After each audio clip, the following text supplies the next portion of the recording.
Get it when I get back. Assalamualaikum warahmatullahi wabarakatuh.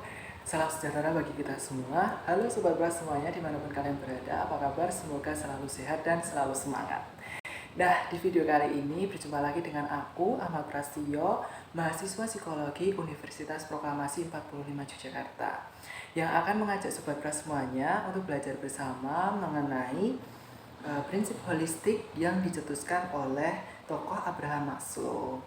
Nah, yuk simak video ini sampai selesai ya.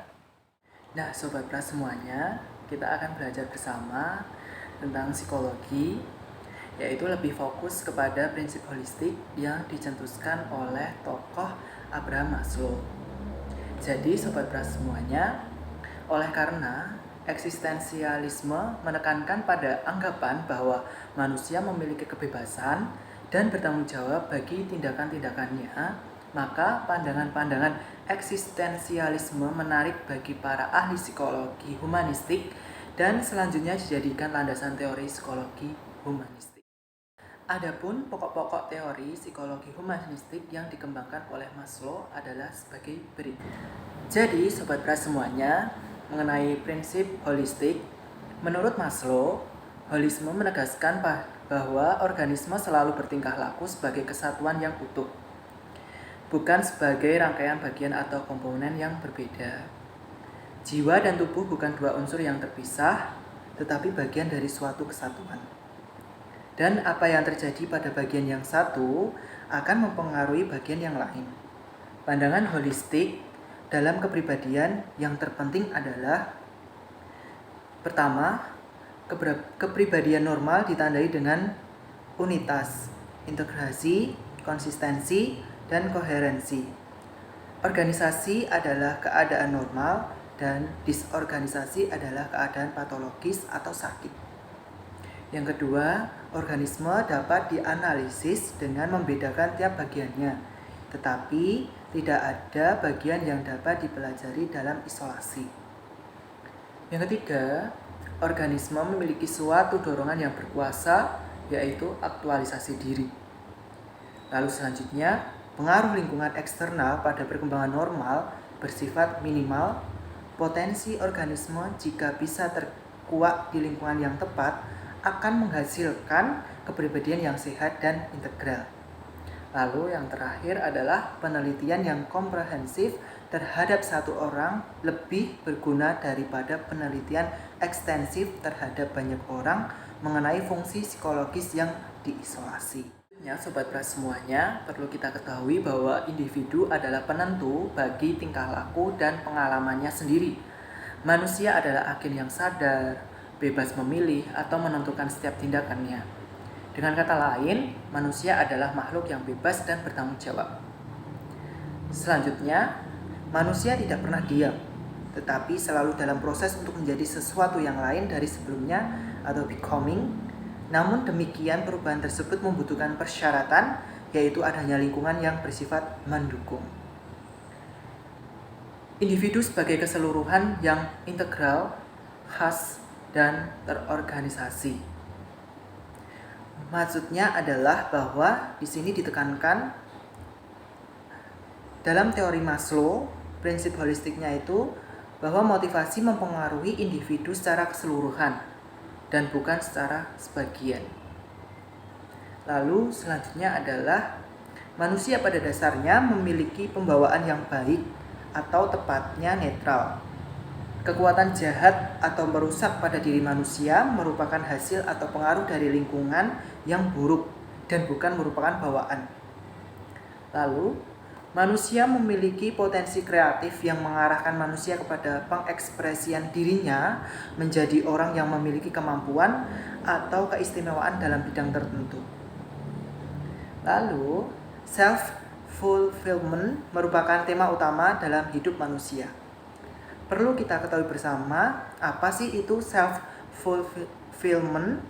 Jadi, self-fulfillment adalah kebutuhan memenuhi keberadaan diri atau pemenuhan diri, di mana dengan memaksimumkan penggunaan kemampuan dan potensi diri pada manusia. Lalu selanjutnya manusia memiliki bermacam-macam kebutuhan yang secara hierarki dibedakan menjadi sebagai berikut. Poin A adalah kebutuhan-kebutuhan fisiologis. Nah, kebutuhan fisiologis ini merupakan kebutuhan paling mendasar dari hierarki Maslow. Kebutuhan ini disebut juga sebagai kebutuhan primer. Contohnya seperti makan, minum, pakaian, dan tempat tinggal. Manusia akan memenuhi kebutuhan fisiologis terlebih dahulu sebelum ia beranjak ke kebutuhan berikutnya. Sebab kebutuhan fisiologis merupakan kebutuhan yang paling kuat dan mendesak pemenuhannya. Lalu poin B adalah kebutuhan akan rasa aman. Nah, kebutuhan akan rasa aman merupakan kebutuhan yang menempati posisi kedua dari hierarki Maslow. Kebutuhan rasa aman ini meliputi kebutuhan keamanan dan perlindungan dari bahaya fisik dan emosi. Kebutuhan ini didapatkan setelah kebutuhan fisiologis terpenuhi. Kebutuhan rasa aman dipenuhi untuk mendukung pemenuhan kebutuhan lain agar bisa terus berjalan dengan baik. Lalu selanjutnya adalah poin ke-C, yaitu kebutuhan sosial. Di mana kebutuhan sosial ini merupakan kebutuhan yang menempati posisi ketiga hierarki Maslow. Kebutuhan sosial ini meliputi kebutuhan kasih sayang, rasa memiliki, bersosialisasi, penerimaan, dan persahabatan. Manusia sejatinya adalah makhluk sosial. Tidak mengherankan jika manusia membutuhkan sosialisasi dalam menjalani hidupnya. Sebab dalam menjalani hidupnya manusia senantiasa membutuhkan bantuan dari orang lain. Lalu selanjutnya adalah poin ke-D, yaitu kebutuhan penghargaan. Di mana kebutuhan penghargaan atau disebut juga kebutuhan harga diri merupakan hak untuk memperoleh dan kewajiban untuk meraih atau mempertahankan pengakuan dari orang lain. Kebutuhan penghargaan ini menempati posisi keempat dari hierarki Maslow. Pengakuan akan diperoleh seseorang apabila telah sukses dalam memenuhi kebutuhan sosialnya. Kebutuhan ini bisa menjadi sangat ambisius apabila yang memenuhi kebutuhan ini adalah seseorang yang sering mencari status. Yang terakhir adalah kebutuhan aktualisasi diri. Kebutuhan aktualisasi diri merupakan kebutuhan yang menempati posisi tertinggi dari hierarki Maslow. Kebutuhan ini mencakup kebutuhan untuk mengembangkan potensi yang ada pada diri sendiri, kebutuhan untuk meningkatkan kemampuan diri, serta kebutuhan untuk menjadi orang yang lebih baik. Kebutuhan ini umumnya jarang dipenuhi oleh seseorang.